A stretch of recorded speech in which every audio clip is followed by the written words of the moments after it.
Thanks so much for watching our show. We really appreciate the support. It costs a lot to produce, so we're asking for donations and pledges here on Patreon. Thanks again.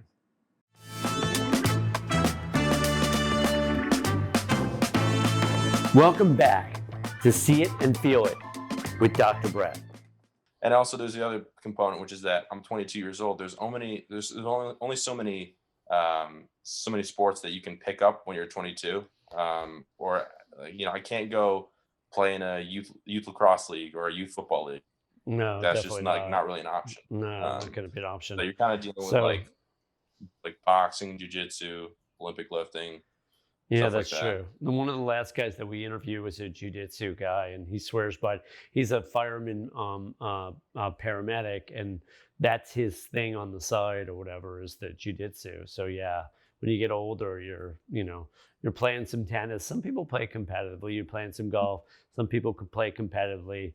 The powerlifting or the Olympic lifting thing is like new. It's a new twist. I haven't interviewed that many people that go, I'm 22. I just want to try Olympic lifting. So I think it's kind of interesting.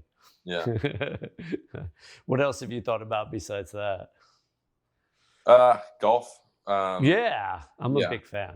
There we go. There we go. Almost like I knew you were a golfer, and it's like somehow I don't know how I knew that. Somehow let's talk. Probably because of Ben Hogan behind me, right? Yeah. Clubs in the living room here. I got clubs everywhere. Yeah, I think golf would be a great next sport. But I don't think I'm ever going to stop playing squash unless I'm somewhere where squash is inaccessible. And then I'll figure something out. But I think golf would be a great next option as well.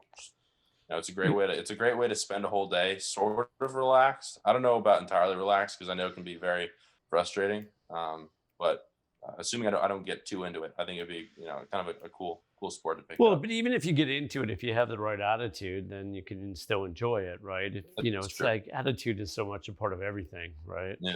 The crappier the attitude, the harder it is. The better the attitude, the more fun it is. I think that exactly. I think you're on board with that at this stage, right? Absolutely, yeah. Yeah, totally. What are you curious about? What do you want to ask me while you got me on this end of the podcast here? Yeah, I had a question. I do to give some context, I do like a good amount of like squash coaching on the side to some kid. No one that's looking at colleges yet explicitly, but they're high school level players, so they're getting to the point where they're starting to get looks from college and look at colleges as well. What's one of the? You're pretty experienced at this. What's one of the most common, for lack of a better phrase, mental blocks that you see, high school age recruits, high level high school age recruits encountering? What's one of the things that gets in their way the most in like the psychological sense? That's a great question. What gets in the way? It's almost always some form of like fear of failure or making a mistake, right? Like most of the time, people are so worried about their performance, they're in their head that it's hard to actually perform well when you need to, right? So if you're going to showcases, depending on the sport, you still there? We got a recording coming in and out. Yeah. So depending on the sport, it's all similar in terms of the mental game, in terms of like teaching yourself, not to worry anywhere in your life, teaching yourself to be more present, more in the here and now, training your mind to just be in the moment and not worry about something down the road. So you're constantly bringing your mind into the here and now. You're using your breath just like you do in squash to just calm down, right? And again, get in the moment. And then you just want to have more experiences, right? So the more showcases you do, the better. The more coaches you try out for, the better, right? Because the more experiences you have, it's kind of like dating, right? You have one date, you could be pretty nervous. You have 24 dates, it feels like, oh my God, it's just another date, right? Right. So you want to have more and more experience, and you want to have more courage, and you want to unhook from a mind that, most of us have minds that are overactive unless we train them. And so just like you've trained your body, you want to train your mind, something that we talk about a lot. You've changed a lot over the years, right? Your attitude has gotten better and better, right? Right? Yeah, your fear of rejection. I've noticed one thing about you in particular is that the fear of rejection thing is really minimal, right? You've really learned how'd you learn how to conquer that? You know? Um, like it's not easy. You kind of just feel like sometimes you just like you throw yourself into situations where you're like kind of at odds with yourself for a little bit. Like you put yourself in a situation where you're just like, I don't want to do this, but like if I can't do this, then how am I going to do anything else? Right. And ultimately, um, there's like almost there's never a downside. I've never had a situation where I've regretted, uh, you know, putting myself in a position where I could be rejected. There's always been some positive, whether it's rejection or some form of acceptance. There's always a positive. There's always a silver lining to it. Yeah, And and like so you said, that's yeah, go ahead. yeah, like you said, the more you do it, the more it's just like whatever. I don't really give a shit. Yeah, exactly. It becomes more like second nature. But again, what you've learned to do is sort of push through the fear to have the experience. And then you have an amazing attitude around the experience, right? Because Exactly. even if the girl rejects you, if you're sort of evaluating your performance, right, without being overly critical, right, without being judgmental, and you're just seeing it and going, oh, I could tweak this, I could do it a little bit differently. That's why I sometimes have people watch that movie Groundhog's Day, right, with Bill Yeah. Murray, Yeah. because it's kind of funny. He always gets another chance. He gets better and better and better until you master it. And it's a pretty good metaphor for life, right? It's like when we put ourselves in the game, we have an opportunity to learn. We're not in the game, we're gonna not only not learn, but we're probably gonna have more anxiety, right? Because Absolutely. the more you avoid, the more anxiety you have. For So sure. this thing about, facing your fears or doing it anyway, it's amazing how much value it has. I remember like the first time like I did public speaking, I had cotton mouth so bad it was just ridiculous. I couldn't even talk. Like have you ever had cotton mouth where have you Yeah. ever had that experience? Like Absolutely. Yeah. you're like you can't get the words out and you got a couple hundred people and you feel like the biggest retard on the planet, if I can get away with that word. Like, it feels so bad, right, to just not be able to speak. But then, if you can get through that and, even if you have cotton mouth again, you get through that and eventually you get through it. Eventually it kind of goes away Yeah. because you're learning from the experience, right? And I Yeah. think, asking girls out is sort of similar, right? Absolutely. Yeah, and Yeah. then getting on what's that?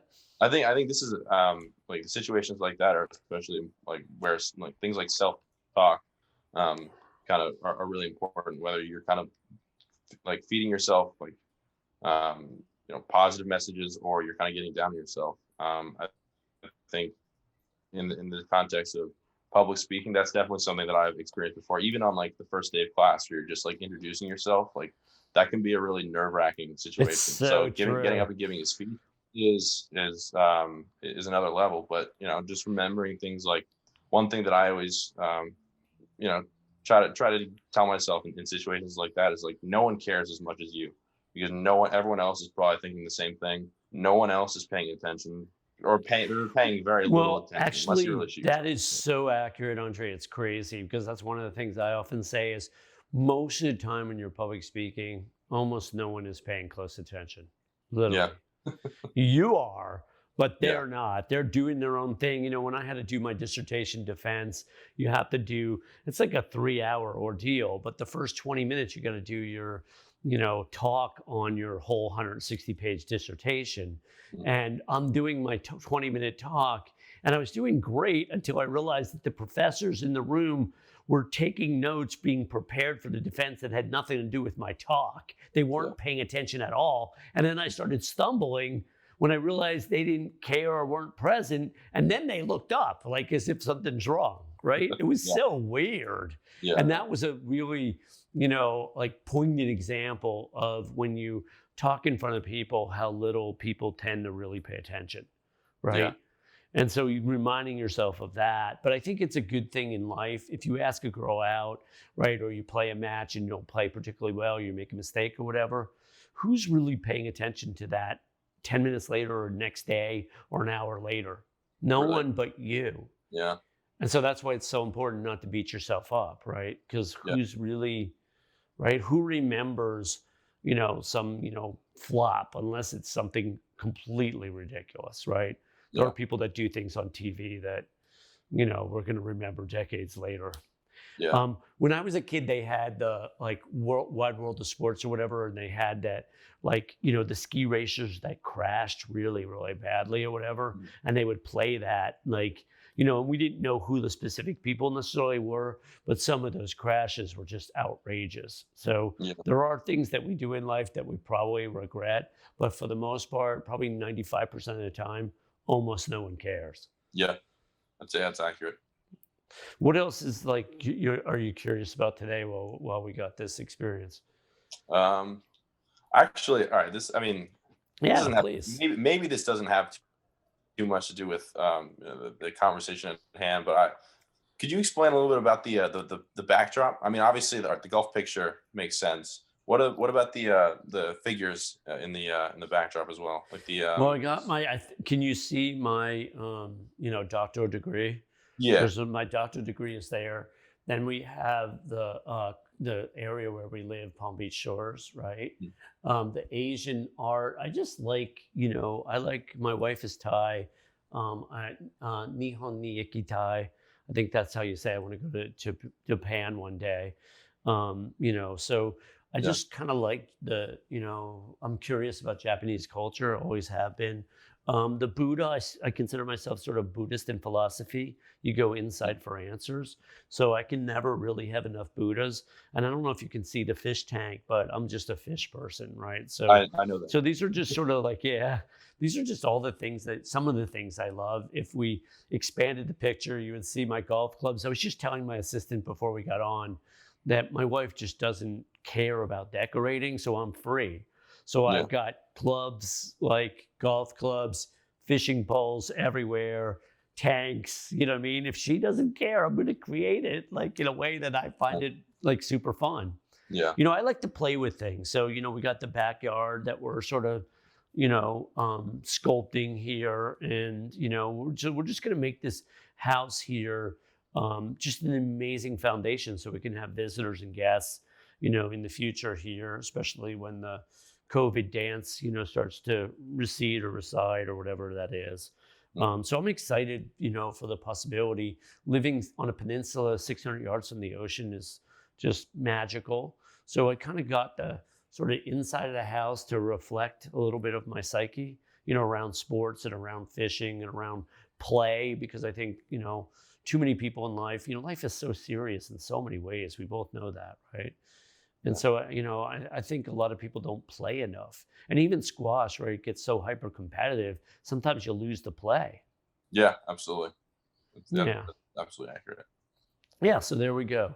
Hey, Andre, thanks so much for joining us. Andre Giglio, Bucknell Jr. and avid squash player and totally good guy.